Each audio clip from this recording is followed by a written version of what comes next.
Hello everyone, welcome to the YouTube channel of Hopes and Dreams Universal School. Subscribe our channel and press the bell icon button to get the notification of our new videos. Thank you. पाठ 5 दो बैलों की कथा। आज हम पढ़ने वाले हैं दो बैलों की कथा के बारे में। बच्चे, बैल क्या होता है? बैल किसान के सबसे अच्छे मित्र होते हैं। एक बैल है जो किसान के साथ पूरा काम करते हैं। मतलब किसान हमारे लिए जो काम करते हैं, मतलब हमारे लिए फसल उगाते हैं, है ना, तो उनमें सबसे बड़ा योगदान बैल का भी होता है। तो आज हम मिनी बैल की कहानी के बारे में पढ़ना चाह रहे हैं। और एक चीज़ और, कई बार क्या होता है कि हमारे साथ अगर कोई प्यार से बोलते तो हम भी उसके साथ प्यार से ही रहते हैं। इसी तरह जानवर भी है। अगर जानवर के साथ कोई भी प्यार से बोलता है या उन्हें प्यार देता है तो बदले में जानवर भी हमें उतना ही प्रेम देते हैं। तो आज हम इस कहानी से यही पढ़ने वाले हैं। झूरी काची के पास दो बैल थे। उनके नाम थे हीरा और मोती। दोनों पछाई जाति के थे, देखने में सुंदर और स्वभाव में सीधे साधे व मैत्रिक। मैत्रिक होता है मित्रता पूर्वक। बहुत दिनों से साथ रहते रहते दोनों में भाईचारा हो गया था। वे नाद में एक साथ मुंह डालते। नाद क्या होती है बच्चे? जहाँ पर चारा डालते हैं ना पशुओं को, उसे नाद कहते हैं। और एक ही साथ मुंह हटाते। झूरी भी उनके चारे पानी का बड़ा ध्यान रखता। वह कभी भी उन्हें मारता पीटता नहीं था। देखो, अगर हम जानवर से अच्छे से रहेंगे तो जानवर भी हमारे साथ बहुत प्यार से रहेंगे। इस कारण दोनों बैल भी झूरी को बहुत प्यार करते थे। ये तो ऑब्वियसली बात है, अगर हमसे कोई प्यार से रहेगा तो हम भी उसे प्यार देंगे। तो अब झूरी बैलों को बहुत प्यार रखता था तो बैल भी उन्हें बहुत प्यार देते थे। एक बार झूरी की पत्नी का भाई गया दोनों बैलों को अपने साथ अपने गांव ले जाने लगा। झूरी की पत्नी का जो भाई था गया, वो दोनों बैलों को अपने साथ ले जाने लगा। बैलों को बड़ा आश्चर्य हुआ कि वह उन्हें क्यों और कहाँ ले जा रहा है। कई बार अब आपको भी कोई कहीं लेके जाए तो आप भी हैरान हो जाओगे ना, अरे हमें कहाँ लेके जा रहा है। तो उस तरह बैल को भी अपने घर का रास्ता पता था, और वो जब किसी और रास्ते पे जाने लगे तो उन्हें बड़ा अचंभा हुआ कि ये हमें कहाँ और क्यों लेके जा रहा है। रास्ते में उन्होंने उसे बहुत तंग किया। मोती बाएं भागता तो हीरा दाएं। इस पर गया ने उन्हें बहुत पीटा। घर पहुंचकर गया ने उनके सामने रूखा सूखा भूसा डाल दिया, जिसे दोनों बैलों ने छुआ तक नहीं। रात होने पर बैलों ने वहां से भाग जाने का निश्चय किया। उन्होंने जोर लगाकर रस्सियां तोड़ डाली और भाग चले।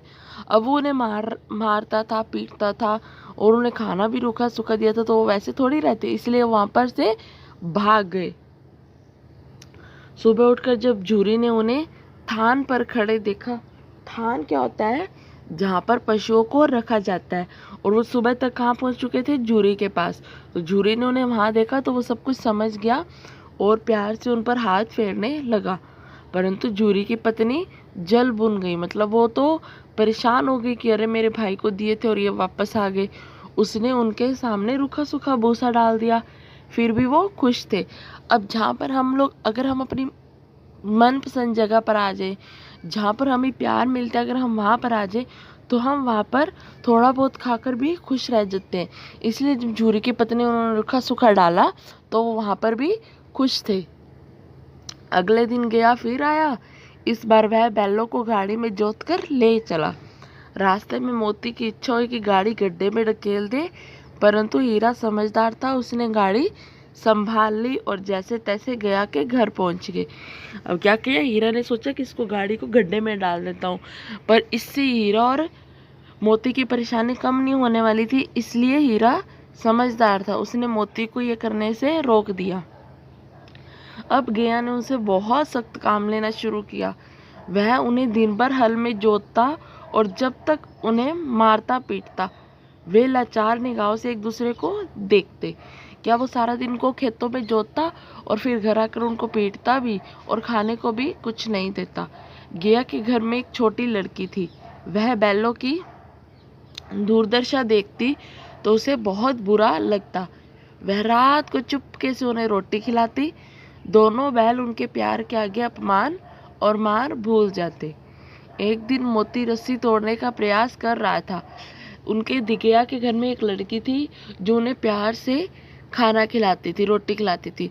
तो उनके प्यार के आगे क्या था कि जो गया की मार थी वो बैल भूल जाते थे। एक दिन मोती रस्सी तोड़ने का प्रयास कर रहा था कि वह लड़की आ गई और उसने दोनों बैलों को खोल दिया। दोनों वहां से भाग निकले। थोड़ी देर बाद जब गया को पता चला तो वह भी उनके पीछे दौड़ा, पर उन्हें पकड़ ना सका। अब हीरा और मोती आजाद थे। आजाद थे मतलब वो वापस झूरी के पास भी नहीं गए। रास्ते में उन्हें एक सांड मिला। वह उनकी ओर लपका तो हीरा मोती के होश उड़ गए। उन्हें भागना बेकार था, इसलिए दोनों ने साहस से काम लिया। अब रास्ते में उन्हें कौन मिल गया? सांड मिल गया। अब सांड तो बैलों से भी तेज होता है, तो बैलों ने सोचा कि अगर हम भागेंगे तो ये भी हमारे पीछे भागेगा, इसलिए उन दोनों ने समझदारी से काम लिया और वहीं पर रुक के उसका मुकाबला किया। सांड ने आकर हीरा पर वार किया तो मोती ने उस पर पीछे से सींगों से चोट की।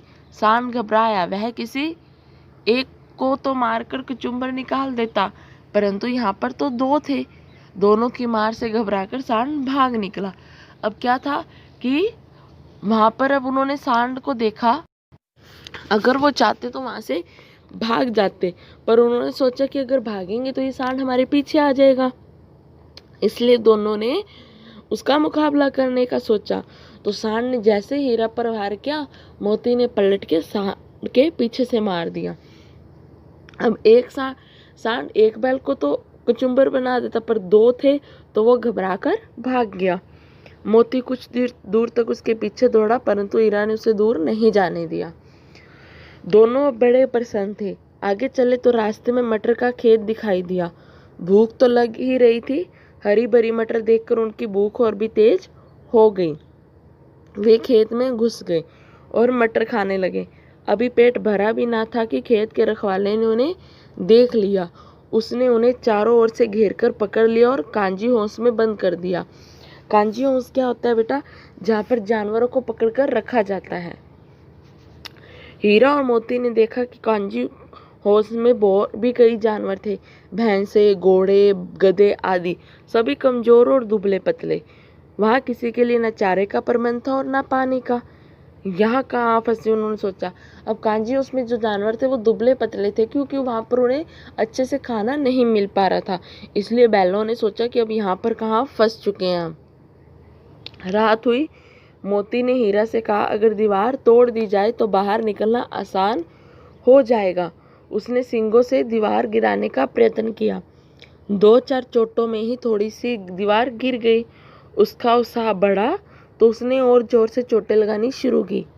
दीवार में रास्ता बनते ही पहले तो घोड़ियां भागी, फिर भैंसे और बकरियां। मोती ने गधों को भी सींग मार मार कर भगा दिया। उसने हीरा को भी भाग चलने को कहा, परंतु हीरा ने मना कर दिया। अब हीरा ने मना किया तो मोती भी वहां से नहीं भागा। सुबह होने पर कांजी होंस वालों ने देखा तो उन्हें बड़ा आश्चर्य हुआ। उन्होंने हीरा और मोती को नीलाम कर दिया। नीलाम करना होता है बोली लगाकर बेचना, मतलब जिसको पसंद आते हैं वो अपने अपने बोली लगाते हैं और खरीद लेते हैं। नीलामी में सबसे ऊंची बोली लगाकर एक दड़ियल व्यापारी ने उन्हें खरीद लिया। वह दोनों को अपने गांव की ओर ले चला। मार खाते खाते और भूख सहते सहते दोनों बहुत कमजोर हो गए थे। उनकी हड्डियां निकल आई थी। भूख प्यास से वह व्याकुल होता है बेचैन। बैलों में कुछ भी दम बाकी नहीं रहा था। वे चुपचाप व्यापारी के साथ चलने लगे। आगे जाकर रास्ता उन्हें जाना पहचाना लगा। जैसे वो व्यापारी ने उन्हें खरीद लिया था, वह व्यापारी के साथ उसके घर जा रहे थे, बट रास्ते में उन्हें अचानक क्या हुआ, उन्हें लगा कि ये रास्ता तो जाना पहचाना है, और वे चुपचाप, और उनमें इतना दम आ गया कि वो दोनों तेजी से भागे। जब हम लोग भी, चलो मान लो आप स्कूल से ही जाते हैं, जो बच्चे वॉक बाय वॉक जाते हैं वो एक बार तो धीरे धीरे चलते हैं, अरे कितना दूर है। जैसे वो अपने घर को देखते हैं तो फटाफट से दौड़ भागते हैं। या हम लोग कभी किसी रिलेशंस के घर जाते हैं, है ना, तो क्या होता है कि अगर उनका घर थोड़ा दूर होता है तो हम लोग टेंशन में आ जाते हैं, धीरे धीरे चलते हैं और कितनी दूर जाना पड़ेगा। बट जैसे ही अब हमें रास्ता जाना पहचाना लगने लग जाता है कि हम लोग खुद से जा सकते हैं, तो हम लोग फटाफट से भाग जाते हैं। तो वैसे ही हीरा और मोती को रास्ता जाना पहचाना लगा, तो उन्होंने सारी उनकी थकान उतर गई और उनमें अचानक से दम आ गया और वो तेजी से भागे। आगे आगे बैल, पीछे पीछे दड़ियल व्यापारी। परंतु जब तक वह उन्हें पकड़ता तब तक दोनों बैल अपने घर पहुंच चुके थे। बैलों को वापस आया देख जूरी को बड़ी खुशी। वो जूरी के पास आ गए थे, वह उनसे लिपट गया। इतने में व्यापारी भी वहां आ पहुंचा और उन्हें मांगने लगा। अब वो तो मांगेगा ही ना कि उन्होंने खरीदे थे उसे। मोती ने आप देखा न था, वह व्यापारी पर झपटा। व्यापारी जान बचाकर वहां से भागा। जूरी की पत्नी भी वहां आ गई और उसने दोनों बैलों के माथे चूम लिए। अब जूरी की पत्नी को भी पता चल गया कि ये बैल सिर्फ जूरी के पास ही रहेंगे। बच्चे, जानवर भी जिस तरह से हमें प्यार चाहिए होता है, उस तरह जानवर भी प्यार के ही भूखे होते हैं। अगर जानवर को प्यार मिले तो बदले में वो हमें बहुत सारा प्यार और सम्मान देते हैं। तो अब इस कहानी से हमें क्या सीख लेनी चाहिए कि हमें जानवरों को कभी भी सताना नहीं चाहिए। ओके।